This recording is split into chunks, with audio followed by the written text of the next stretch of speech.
Alkitab berbicara mengenai apa yang disebut sebagai tipologi, istilah teknikal di mana Perjanjian Lama berbicara dalam perspektif bayangan yang disebut type. Manakala gambaran sebenar yang dibayangkan itu berada di masa hadapan, khususnya di Perjanjian Baru yang disebut antitype.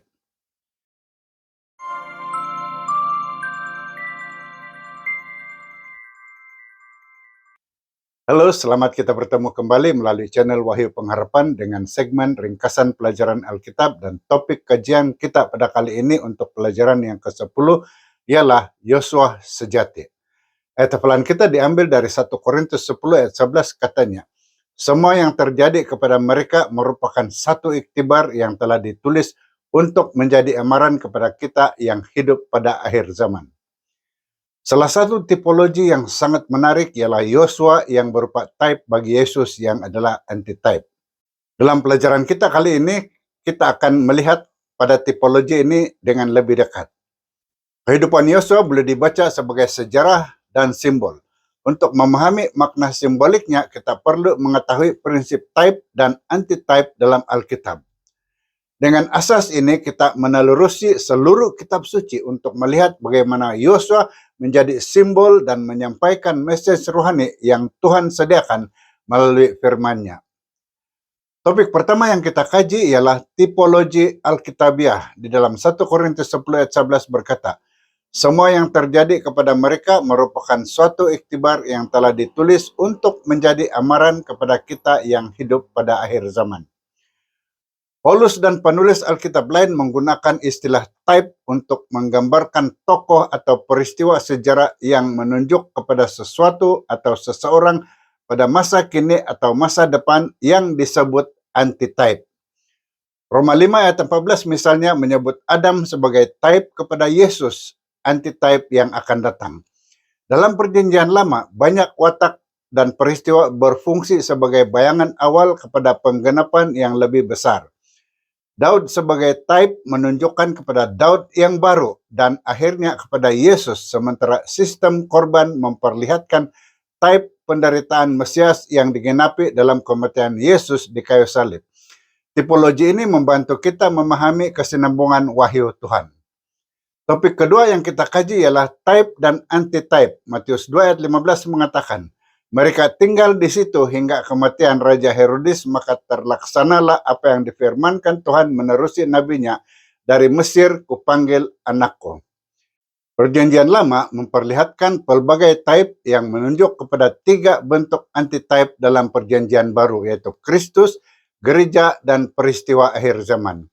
Israel sebagai type digenapi dalam Kristus yang dibawa ke Mesir, kemudian dalam gereja sebagai Israel rohani, dan akhirnya dalam umat tebusan pada akhir zaman nanti. Peristiwa keluaran pula menjadi type kepada pengalaman Kristus yang berpuasa 40 hari, kepada gereja yang dipelihara dan diurapi, serta kepada pembebasan umat pada akhir zaman daripada gereja-gereja palsu atau dari ajaran palsu.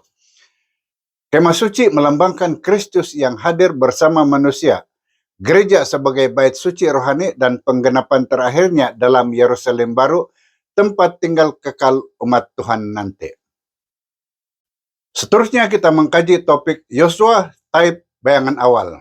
Dari Ulangan 18 ayat 15 kita baca, "Tuhan Allahmu akan membangkitkan untukmu seorang nabi sepertiku daripada kalangan saudaramu, dialah yang harus kamu dengar." Yosua hanya menggenapi sebahagian nubuat Musa tentang seorang nabi yang akan memimpin Israel. Seperti Musa, Yosua menerima arahan langsung daripada Tuhan, merayakan Paskah, menyeberangi sungai, melihat malaikat Tuhan memimpin peperangan, dan menasihati umat agar tetap setia. Mana yang bermula pada zaman Musa berhenti pada zaman Yosua, dan Yosua pula melaksanakan pembahagian tanah serta penetapan kota perlindungan. Namun umat Israel menyadari bahwa nubuat Musa melebihi peranan Yosua. Musa dan Yosua sebenarnya hanyalah bayangan yang menunjuk kepada antitype yang lebih besar, yaitu Yesus Kristus, penggenapan sepenuhnya nubuat nabi yang dijanjikan itu. Topik seterusnya ialah Yosua sejati, antitype, penggenapan sebenar. Yesaya 49 ayat 8 mengatakan, "Beginilah firman Tuhan, pada waktu aku berkenan, aku akan menjawab engkau pada hari penyelamatan, aku akan menolong engkau. Aku juga akan menjaga engkau dan menetapkan engkau menjadi perjanjian bagi umat manusia untuk menegakkan negeri ini kembali dan membahagi-bahagikan harta pusaka yang telah sunyi." Tujuan utama peperangan yang dipimpin oleh Yosua ialah membawa Israel masuk ke tanah perjanjian, dan Yesaya menggambarkan misi Mesias dengan bahasa yang sama, memberikan pusaka yang dijanjikan kepada umatnya. Dalam tipologi ini, kehidupan Yosua mencerminkan kehidupan Yesus sebagai antitype sejati. Selepas dibaptiskan di Sungai Yordan, Yesus memerangi kuasa jahat, memulakan pelayanannya selepas 40 hari di padang gurun, dan menewaskan musuh di kayu salib. Dia juga memberikan kemenangan rohani kepada umatnya, menawarkan rehat sejati, dan menjanjikan satu warisan yang kekal yang tidak dapat binasa, yaitu penggenapan sempurna terhadap bayangan awal melalui kehidupan Yosua. Topik terakhir yang kita bahas di sini ialah Yosua dan kita. Dari Efesus 6 ayat 12 mengatakan, "Sebab kita berlawan bukan dengan darah dan daging, tetapi dengan para penghulu dunia daripada kegelapan zaman ini, para pemerintah dan penguasanya, dan tentera roh iblis di udara." Dalam kehidupan rohani hari ini, kita berperang melawan kuasa jahat dipimpin oleh Yosua sejati, Yesus yang memperlengkapi kita dengan perisai rohani dan mengurniakan warisan serta berkatnya kepada gereja. Namun penggenapan penuh tipologi Yosua akan terjadi pada akhir zaman ketika semua kuasa jahat dimusnahkan dan umat Tuhan menerima warisan kekal mereka. Sementara menantikan hari itu, kita dipanggil untuk bertumbuh dalam rahmat seperti Yosua, membiarkan Tuhan membentuk kita menjadi semakin serupa dengannya setiap hari. Petikan dari pena inspirasi berbunyi berikut. Israel menuju Kanaan surgawi dipimpin oleh kapten ilahi yang tidak memerlukan ajaran manusia, namun disempurnakan melalui penderitaan.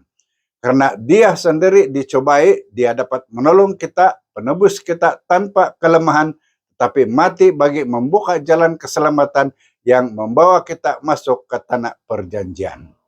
Sebagai kesimpulan, berikut 3 poin utama dari ringkasan yang saya telah kongsikan melalui video ini. Pertama, Yosua, type bagi Yesus. Kehidupan Yosua hanyalah bayangan awal kepada Yesus, pemimpin sejati yang membawa kemenangan dan warisan yang kekal. Kedua, tipologi pelajaran akhir zaman.